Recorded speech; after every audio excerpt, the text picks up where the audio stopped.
Baik, bismillahirrahmanirrahim. Assalamualaikum warahmatullahi wabarakatuh. Selamat pagi semuanya. Bagaimana kabarnya di pagi hari yang cerah ini?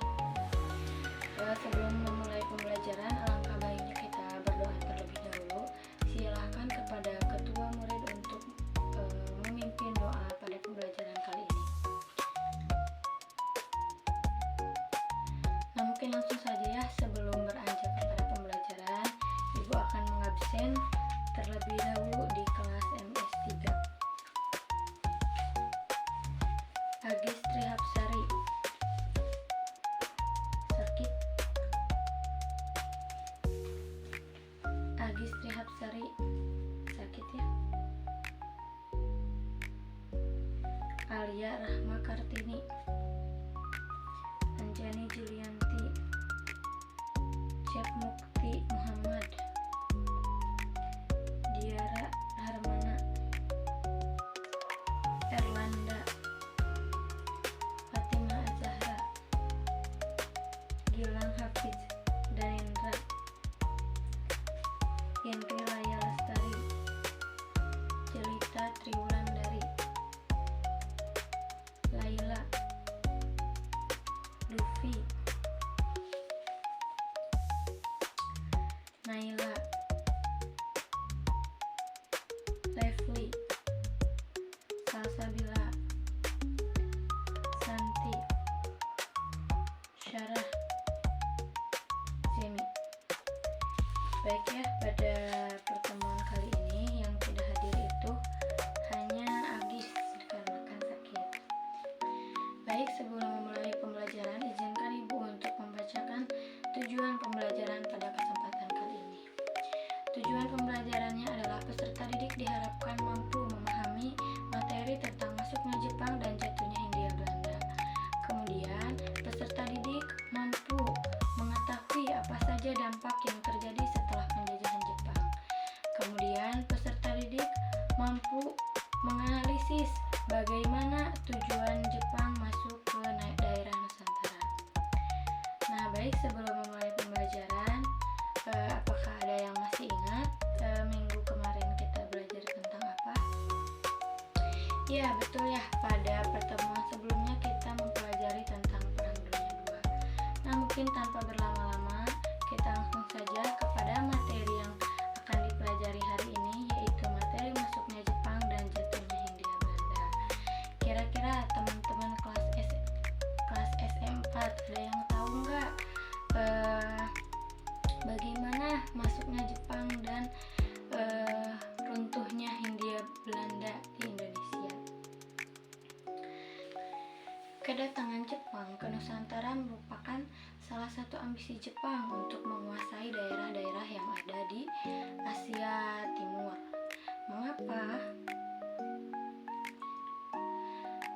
Karena waktu itu Belanda pada saat menjajah bangsa Indonesia sedang diambang kekalahan atau sedang mengalami kelemahan dalam segi militer dan ekonomi. Bahkan ketika Jepang mempunyai ambisi untuk menguasai negara-negara lain seperti Taiwan, bahkan Amerika Serikat gitu di daerah Pearl Harbor, Jepang juga memiliki ambisi untuk menguasai negara-negara tersebut. Nah, tujuannya salah satunya yaitu karena di Indonesia ini sangat akan kaya dengan sumber daya alam seperti minyak, sedangkan kan minyak itu dibutuhkan ya untuk kebutuhan militer. Nah, makanya salah satu alasan Jepang untuk mau menguasai daerah Nusantara itu ya karena itu salah satunya karena sumber daya alam. Yang kedua, karena sumber rempah-rempah yang ada di Indonesia pun dibutuhkan oleh bangsa Jepang gitu. Nah, kemudian waktu itu kan Indonesia sedang dijajah oleh para bangsa Belanda. Nah, bangsa Jepang datang dengan dalih bahwasannya mereka akan menyelamatkan Indonesia dari jajahan Jepang. Padahal ya tidak gitu. Nah, kemudian pada saat itu para rakyat Belanda meyakinkan rakyat Indonesia bahwa memang beliau yang akan menyelamatkan kemerdekaan Indonesia dari Belanda. Nah, kemudian adalah ramalan dari sebuah tokoh, yaitu ramalan dari Jayabaya. Beliau meramal bahwasannya di Indonesia ini akan ada yang menyelamatkan rakyat Indonesia, yaitu orang yang berkulit kuning.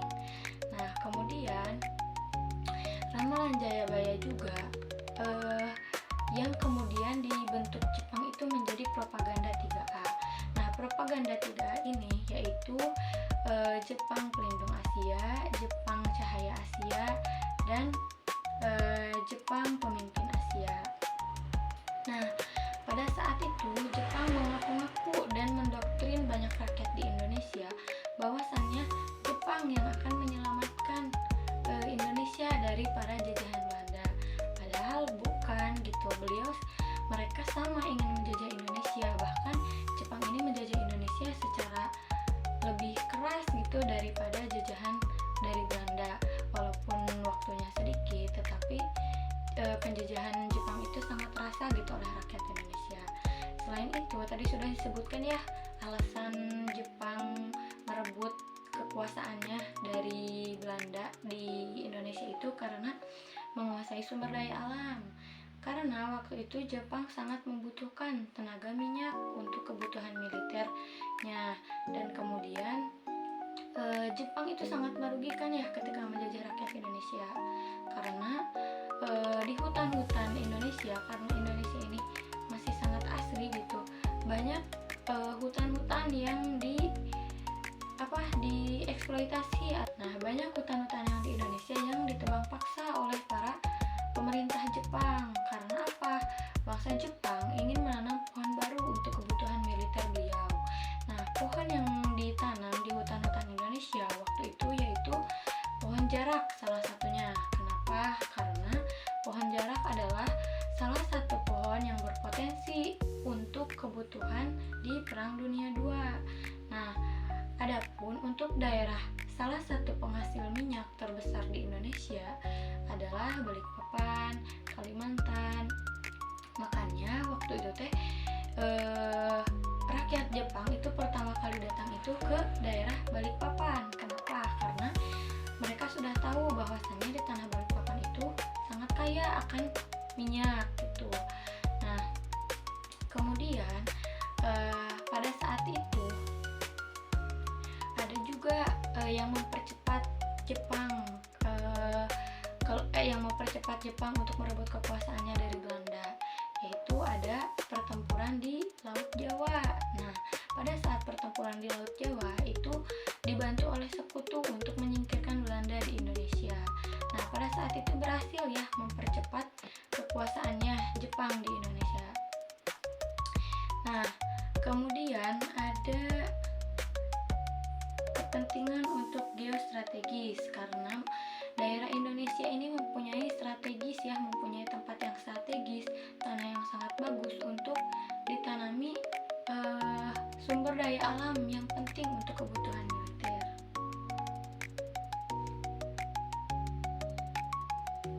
Nah, pada tanggal 28 Februari, Jepang berhasil datang dan mendarat di 3 titik di daerah Indonesia.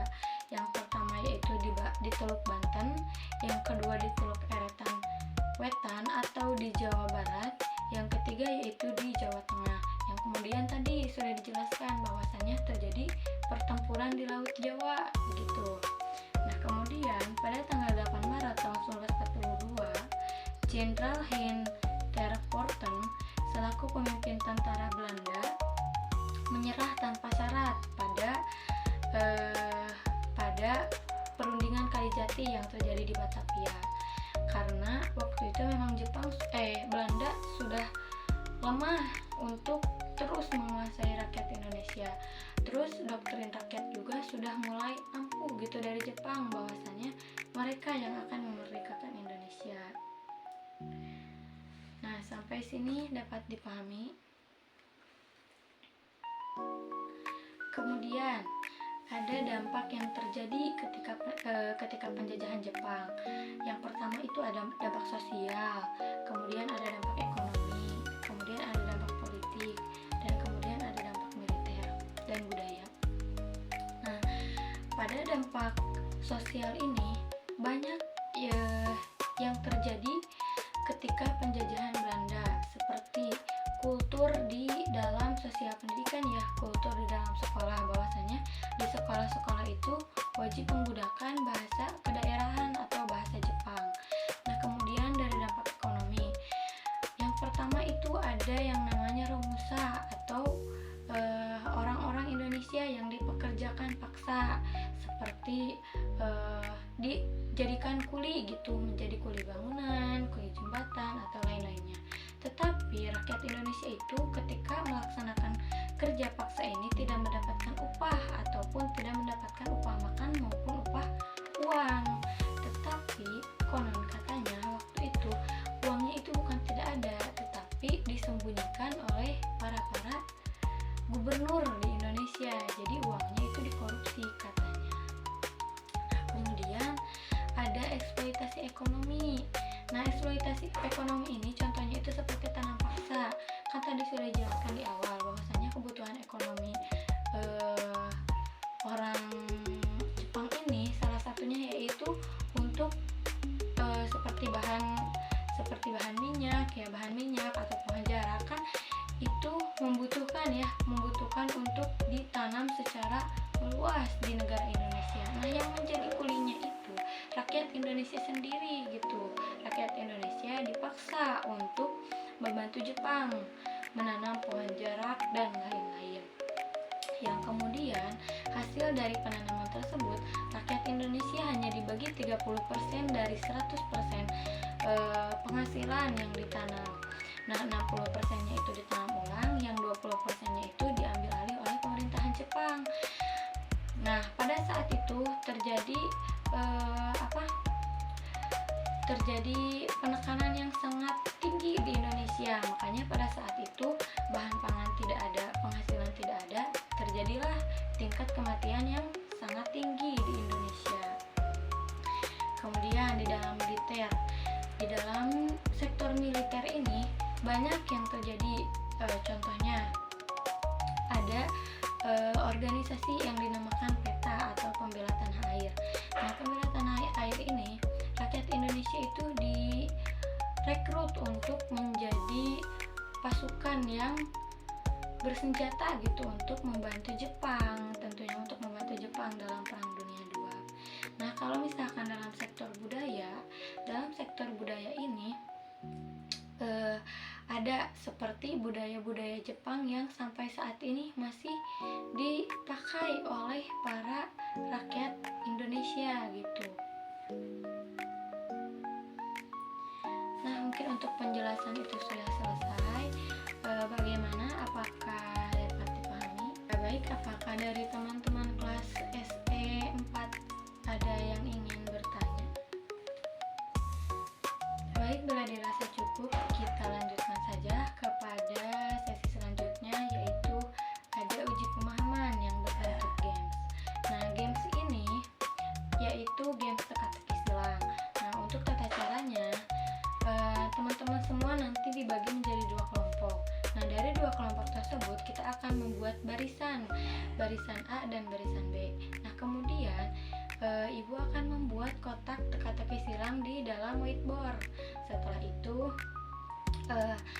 sebelum menjawab pertanyaan dari ibu, teman-teman dengarkan dulu pertanyaan ibu sampai selesai. Nah, kemudian satu orang hanya boleh menjawab 1 huruf yang kemudian bergiliran ke belakang. Nah, nanti penilaiannya itu siapa yang paling cepat menjawab pertanyaan dan paling tepat dan paling cepat menyelesaikan teka-teki silang itu akan menjadi pemenangnya. Dapat dimengerti? Baik, jika sudah dimengerti, kita mulai saja teka-teki silangnya. Baik, alhamdulillah ya, dipeplos untuk kelompok B yang menyelesaikan dengan tepat dan cepat teka-teki silangnya. Nah, selanjutnya sampai sini kita sama-sama mengerti ya, kita sama-sama tahu bahwasanya hasil pembelajaran kali ini dapat dipahami oleh teman-teman kelas SE 4 karena tadi ibu mengerjakan teka-teki silang itu cepat dan tepat, makanya dapat Ibu simpulkan bahwa kelas SM4 ini memang mendengarkan dengan jelas penjelasan dari Ibu. Nah, karena pembelajaran hari ini sudah selesai, sebelum ditutup Ibu mau bertanya terlebih dahulu bagaimana pembelajaran hari ini. Alhamdulillah ya, bila pembelajaran ini dirasa cukup seru gitu. Nah, kalau misalkan teman-teman semua ada saran gitu untuk pembelajaran di pertemuan selanjutnya, boleh saja kalau misalkan Ibu di pertemuan selanjutnya maunya belajar begini, sistemnya begini. Nah, boleh ya, itu untuk mengevaluasi kita semua. Nah, sebelum ditutup, apakah ada yang mau menyimpulkan pembelajaran hari ini? Baik, Lisa mau menyimpulkan pembelajaran hari ini, silahkan. Betul sekali ya, Lisa. Kita simpulkan sama-sama saja, karena tadi yang disimpulkan Lisa juga sudah cukup tepat. Kita simpulkan kembali bahwasanya pada waktu Jepang datang ke Indonesia ini memang Belanda sedang mengalami krisis penguasaan di daerah Nusantara. Makanya Jepang dengan semua dalih-dalih yang mereka bawa ke Indonesia, Jepang berani gitu menjajah Indonesia karena memang Belanda sedang mengalami kekalahan waktu itu. Nah, sebelum ditutup, Ibu akan memberikan kata-kata motivasi sedikit, yaitu seperti yang dikatakan dalam Mahfudot, kalau teman-teman tahu, yaitu khairu jalisi fi zamani kitabun, bahwasannya dimanapun kita dan siapapun kita, sampai kapanpun kita akan tetap membutuhkan buku. Sebaik-baik teman adalah buku. Terima kasih. Wassalamualaikum warahmatullahi wabarakatuh.